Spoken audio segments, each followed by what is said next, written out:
Bargate are a key client of Coffee Mew, and we've come here to the village of Fair Oak in Hampshire to meet with their chairman, Gerard Price, to understand a bit more about their business and to talk about the work we've done together. What are Bargate's priorities for the next 3 years? If you've been involved in the property industry, you'll recognise that 2009-10 kind of meant gripping onto the windowsill with your fingertips. Well, we're now back inside the room, and our priority really for the next 3 years is to deliver the business plan, which we've sought the investment for, but also to build fantastic houses. How has the Prouting investment helped with these plans? The smaller owner-managed house building sector, the SME sector for house building, has been decimated. And you'd require two things. You need a strong equity base, but you also require a revolving credit facility. And you won't get the revolving credit facility without an institutional type shareholder. So Prouting enabled us to achieve the two aims. So one, a long-term investor allowing management to put in place our plans, but secondly, secure a revolving credit facility from a major bank. Do you think Coffee Mew understood your commercial objectives fully when offering our legal advice to you? We involved Amanda literally as soon as we decided to put the plan together. So I've always worked on the basis that your professional team effectively become part of the management team if you're involved in a process like this. Amanda, at a personal level, she gets on with the whole management team, but secondly, I think completely understood both the rationale behind our plan, but also the timeline we wanted to work with as well. To what extent do you felt that Amanda and the Coffee Mew team helped sort of innovate and move the project forward?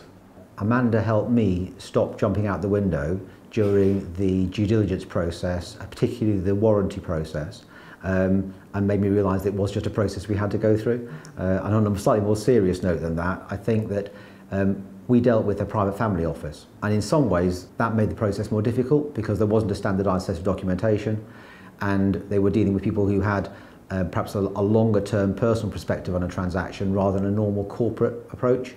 I think Amanda's understanding of that helped enormously throughout the whole process, actually. If we could just move on a bit to you, what drives your entrepreneurial spirit? Truthfully, I think it's a desire to achieve something. I really like working with teams of people. For me, it's about letting them understand a plan and then helping them implement it. I'm probably not the best person at running something 10 years in. For me, it's that initial excitement and setting the criteria and then pulling together the teams. I'm dreadful at golf, don't ever ask me to play golf with you. My real passion in life is skiing, well that's only at winter time, and Formula One, and I'm not allowed to drive the cars. So I've got to do something with my time. Would you be able to give us a brief history of Bargate and how you've got to where you are today? Yeah, sure. Bargate is now 9 years old. We started in 2006, 2007 was our first development. We build around, at the moment we build about 100 houses a year. We're growing to about 250 houses a year. We're unusual. We only build in a 45-minute drive time of our offices. The outer points of our area are the cathedral cities, so Salisbury, Winchester, Chichester. And everyone at Bargate's driven by one simple thing. We have a kind of common mantra, which is, are we going to be proud to take our grandchildren back there? Yeah. So it's not cookie cutter estates.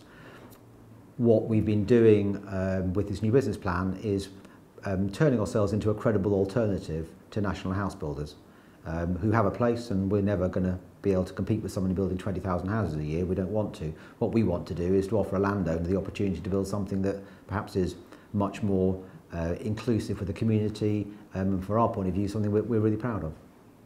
You've talked about Amanda Brockwell. How would you describe your overall experience of using Coffee Mew? Well, we watched you do your office move in Southampton, and we're doing that ourselves at the moment. We like you. We think that you, the people that we deal with are very personable. We like the fact that it doesn't feel as if we're being charged on an hourly rate. I'm afraid with a lot of the bigger law firms these days, you do feel like you're just part of the sausage machine being click, click, click. We also like the fact that just as we do running our own business, we work odd hours. We do what's required to get the thing over the line. Perhaps Amanda won't like to be reminded of this, but I stopped her doing one of her very nice outside interest days because she came along and sorted something out for me. But also we worked over the weekends, we work at evenings. We like that flexible approach. Are there any lawyers at Coffee Mew that stand out? Well, the person I'm here to support today, of course, is Amanda, and Amanda's been fantastic. So I would highly rate Amanda. I think it would be unfair to pick other people in her team because I can't remember all the names straight away, but secondly, it was a team effort. We know that. Is it fair to say you'd recommend Coffee Mew to your friends, clients and business contacts? Absolutely, yeah. I've been building houses in this area for a long time, so I've come across a lot of lawyers. And for us, once we find someone we like and we like the approach of a firm, we're going to be a long-term client of theirs. If I'm asked for my recommendation, sometimes I always try to match the personality with the person, so therefore, the answer you'd like me to say is yes. And I'd say nearly always that's the case, but if I didn't think a personality would fit, then equally I'd say, well, do you know what, I might recommend somewhere else. So you've got to make sure it's the right person for the right business. Right person for the right business, but also from Coffin's point of view, and this is perhaps my strongest recommendation, I feel that Coffins genuinely want to go and work hard for their client. And we've seen lots of other changes with other law firms where suddenly the client feels a bit less important than the aspirations of the firm. Coming back to you, what's your next challenge? I've managed to get over 50 years old, and so my next personal challenge is trying to stay fit and remain fit. And then actually, secondly, the one I'm really looking forward to at the moment is that having got this new corporate structure, I really want to deliver the plan. And so I find the next 3 years for me is incredibly exciting. And I guess this will be my last roll of the corporate dice. So I suppose I'm really interested to see how this all pans out for the whole team. Gerard Price, thank you very much for taking the time to speak to us today. You're very welcome. Thank you.